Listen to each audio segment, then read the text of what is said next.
You're live. Okie dokie. It is 4 o'clock on Thursday, March 5th. I'd like to call this meeting of the Committee on Public Safety to order. Let the record reflect all members being present. Thank you, hosts. First item of business is the approval of minutes from February 19th. With the minutes presented. That is a proper motion. Any further discussion? Seeing none, all those in favor, please say aye. Aye. Motion carries. Next is public comment on agenda items up to 3 minutes. Bill, I think you said you wanted to introduce a colleague. Go join us at the table. Please feel free. Roughly 3 minutes. Appreciate you. I will stay within 3 minutes. So, good afternoon, Joe Neller with the Rental Property Owners Association of Mid-Michigan. Here to talk about item N on the rental registration ordinance, following up on comments I made to City Council. Our primary request is to retain the option for a 3-year rental certificate. Take consideration moving toward a performance-based certification system that allows responsible property owners to earn even longer inspection cycles over time. I want to thank Director Van Fossen and his staff in building safety and code enforcement. In a relatively short time, they have made meaningful improvements to the department, and we appreciate the work they've done on these ordinances to improve transparency for tenants and strengthen accountability for irresponsible property owners.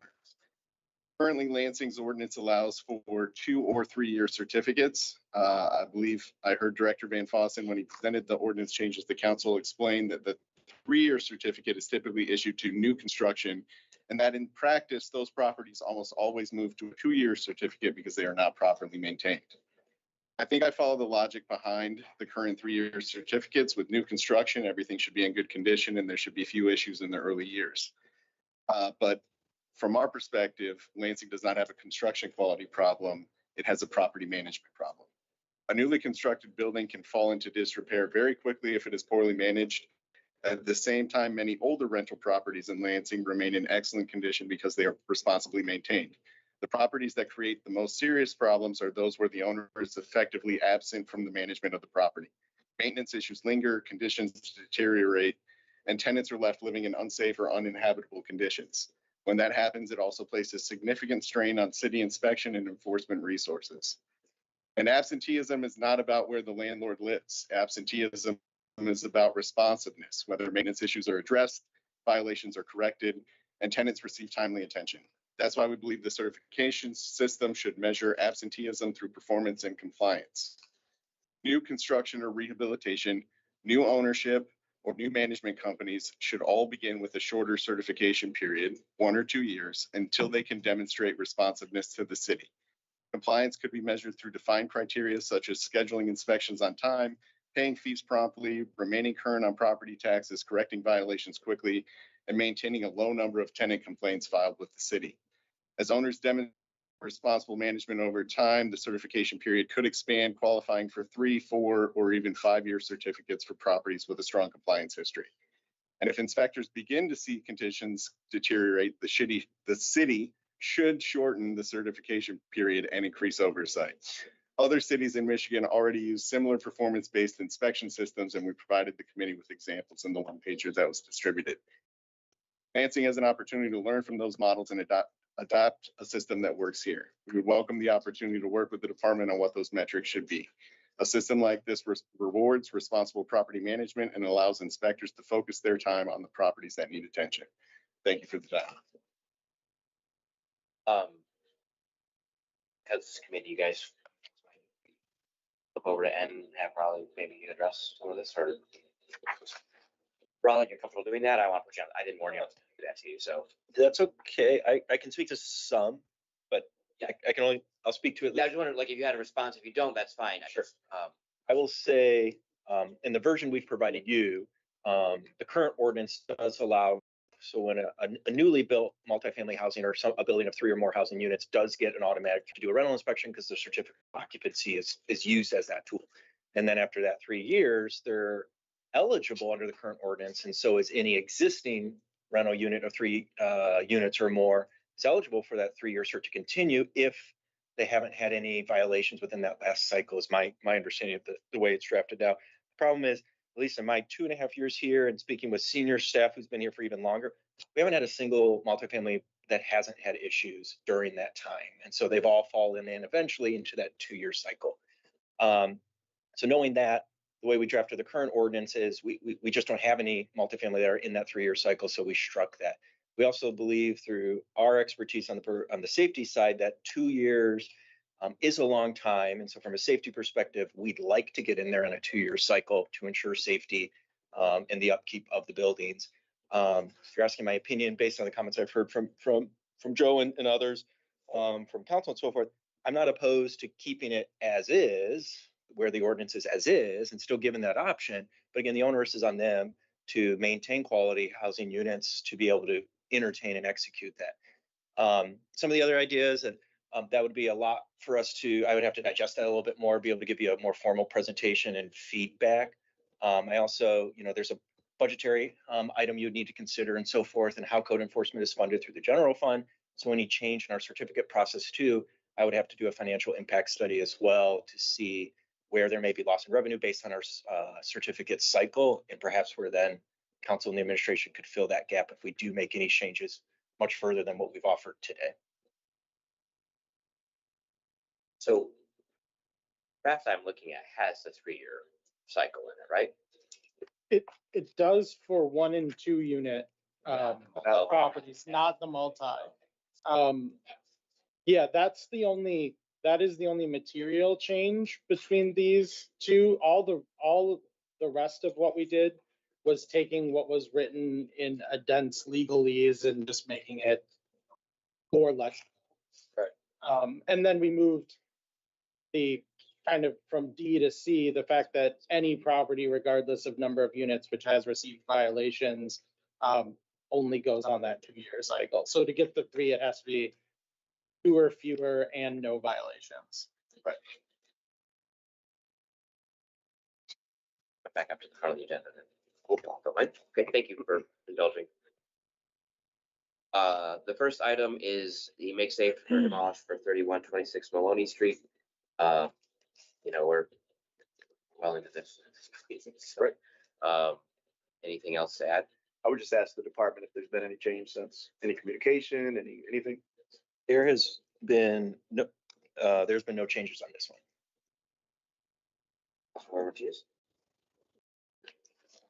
All right, I would move the resolution, orders to make safe for demolish for 3126 Maloney Street. And this would be a 60 day. Okay, that's what I need to know. There's a blank in the resolution, so we'll need to know the days. Okay. Motion, all those in favor, please say aye. Aye. All those opposed? Carries. The next item is one that has gone to, is potentially going to foreclosure. Raleigh, Sure. Would you mind explaining what you kind of threw in an email to me today? Absolutely. This applies for item C, D, E, and G. So B and F are not impacted by what I'm about to explain. CDE and what? C, D, and G. And G. We were notified by the Ingham County Treasurer's Office that 904 East Kalamazoo, 408 Norman Street, 408 Sawyer Street, and 1004 Katy Court are all subject to tax foreclosure. However, that process and the formal answer to if they are going through those proceedings is on, they have until March 31st to pay, and then we would be notified usually on April 1 or April 2nd. They put out the list of what's actually been foreclosed on. And so the ask today from the department would be to a table at least until March 31st so we could know if they're tax foreclosed. And why that perhaps impacts action you may take is if you order them made safe and demolished, assuming they were tax foreclosed on, the risk we run is the likelihood that we would actually start the demolition would happen before the August public tax action. And, the order would go to the county. The county's not going to make it safe or demolish it because that's just not what they do in this aspect of where the property would be. And so the order would expire. We would then have that jurisdictional control and requirement to do the demolition. And at the end of it, we would invoice the county. The county wouldn't be required to pay us back at that time. They would put that debt on the auction with the vacant lot. Unlikely that somebody's going to buy a vacant lot in the city of Lansing in a residential neighborhood for $20,000+ is an estimate of an average demo. And so then if they don't buy it at auction, it eventually comes to us, as you all are familiar with this last fall, where you have a right to reject and accept those properties as city controlled. If not, then the county transfers it this time January 27 to the land bank for stewardship.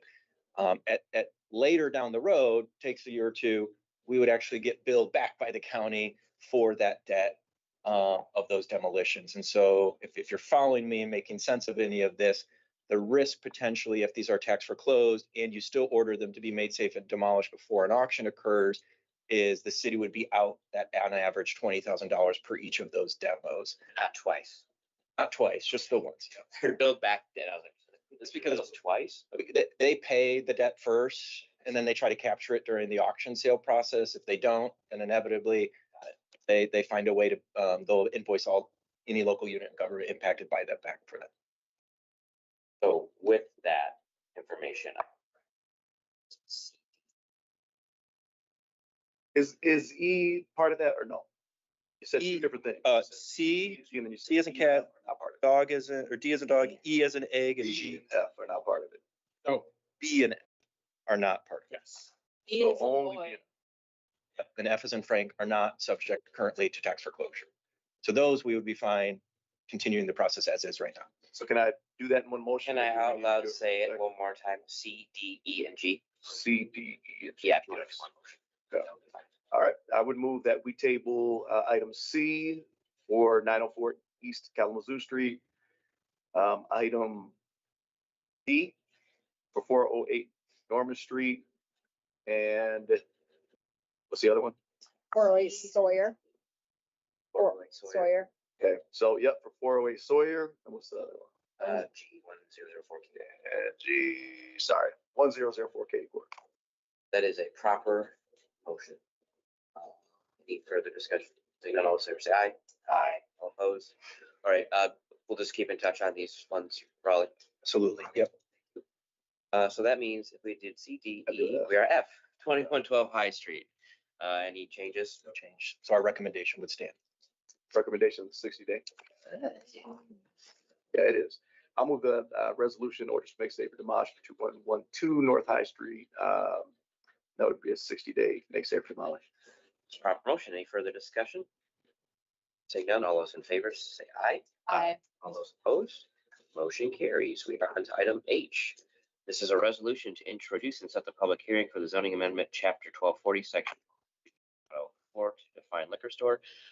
As you recall, because Councilmember Martinez and I were new to the committee, we wanted to sit through these when we were asked to vote on them, but I think I'm ready to vote. I don't know what Martinez is, but I know you are. So if Sure. you can make a motion. Yeah. Sorry, go ahead. Oh, yeah, thank you, Sherry. The last page, we are gonna amend, section 4. This ordinance shall take effect on the 30th day after enactment unless given immediate effect by city council and shall expire December 31st, 2034. New charter amendment. They are 14 days after amendment and there is no 10-year expiration. Got it. Okay. So we'll make that amendment to the, resolution, the ordinance, although we're setting a public hearing today, but to the ordinance. And the public hearing will be when? April April 6th. 6th. April 6th. Okay. Because these are zoning related, we'll need the 15 days, so they'll have to set the hearing on the 9th then. Spirit. All right, so I will move the resolution to set the public hearing for April 6th, and that is for chapter 1240, section 1240.04 to define liquor store. Proper motion. Any discussion? Seeing none, all those in favor say aye. Aye. Aye. We are to item I, which is another public hearing for April 6th. 1250.02 liquor license proximity. Similar change on this one, section 4, 14th day, no expiration. So that'll be the amendment for this. Sorry, item I, section 4, same amendment. So the new charter. All right, so we will move the resolution to set a public hearing for the amended chapter 1250, section 1250.02 for April 6th. It is a proper motion. Any further discussion? Seeing none, all those in favor, please say aye. Aye. All opposed? Motion carries. Next item is item J, introducing some public hearing for zoning amendment, chapter 1243, table 124304, adding liquor store to the commercial mixed use public use table. Similar amendment, although this one is only striking and shall expire December 31st, because it did have the correct 14th day language in it. Any further discussion? Councilmember? Okay, I will the resolution to set a public hearing for the amended chapter 1243, table 1243.03 to add liquor store to commercial mixed use districts allowed use days. That is a proper motion. Further discussion? Seeing none, all those in favor say aye. Aye. All opposed, motion carries. We are now to item K, which is another introduction of setting a public hearing for zoning amendment 1245, table 1245.03 to add liquor store to the special district's public use table. Similar amendment to section 4, just striking it shall expire December 31st, 2035. Get it. Would move the resolution to set the public hearing, 1245, table 1245.03, for April 6th. It's a proper motion. Any further discussion? Seeing none, all those in favor say aye. All opposed, motion carries. And then the next item is item N. There is, Well, no, I think oh, sorry, I don't think we moved that fast yet. We're not to the last one yet, right? we're at L. I went first. Okay, yeah. Uh, L and M are okay. It's N. that's Yes, the problem. yeah, right. I've got N in my hand. L is right in front of us. This is amending section 1460. This is actually an ordinance to adopt the 2021 International Property Maintenance Code. Heard from the department that this is the most recent approved by the state of Michigan IPMC. They would like to get this on the books. So there was very little discussion at council. With that, I would ask for a motion. So do you have anything to add? So if you're looking to make changes to the 2 or 3, this would be the one. That's all I would say. This is the one where the changes would have to, Not N? Yeah. We're on the adoption of IPMC. Changes. Okay, yeah. I'm looking at, in my draft, it's on page. Could be. Maybe I just only made so many copies. Maybe I tried to catch them all and I didn't catch them all. This is the IPMC one, Right. which is not printed out. Just Oh, I might have mine out of order. Okay. Well, now I question everything you told me about the IPMC adoption. You probably should know. Make a motion. You did. Okay, so there's a motion in front of us. Any discussion? Seeing none, all those in favor, please say aye. Aye. Motion, all opposed, motion carries. Yep, that was draft 11 and 11 is correct at the end. Yes. And then the next one, sure. The next one is an ordinance to amend chapter 1460, adding section 1460.05 to establish a unified system of violation notices, placards, or cards, whatever they're actually called. So we heard a little feedback, council, but not much. I think the ordinance changes. So any okay. Motion. I would move the ordinance. It's proper motion. Any further discussion? Being none, all those in favor, say aye. Aye. All those opposed, motion carries. And then the final item is now item N. We got public comment on this at the hearing, and then the public comment here. I don't know how I feel about that, and I'd like to have more discussion on that. But if I'm the only one, we can move this forward. I don't know where you all fall on that, but happy to have that conversation. I know Raleigh said kind of concerned about safety, so I want to hear a little bit more about that. And I know we've had some serious issues with like large scale. 50% of our red tags are at one development, so that is a problem. But I wonder if the system isn't working or if the 2 years is needed. But if I'm the only one, then I'll shut up. I'll be quiet. I'm open to taking time. A couple of weeks. I'll go with that. Councilman? Yeah, absolutely. Well, I would move then we table this. Well, let's amend it first and then table it. Can I do Might that? as well. I mean, or you just, because I think it says 30 days instead of. Yeah, we'll just do this way. Take it. Just All right. table it. Very good. Yes, yes. Could I have a motion? Yeah, I would move the table. This proper motion. Any further discussion? All in favor, please say aye. Aye. All opposed, motion carries. All right, that leads us to the last, any further business? Seeking none. At 4:19, we are adjourned. Thanks, all.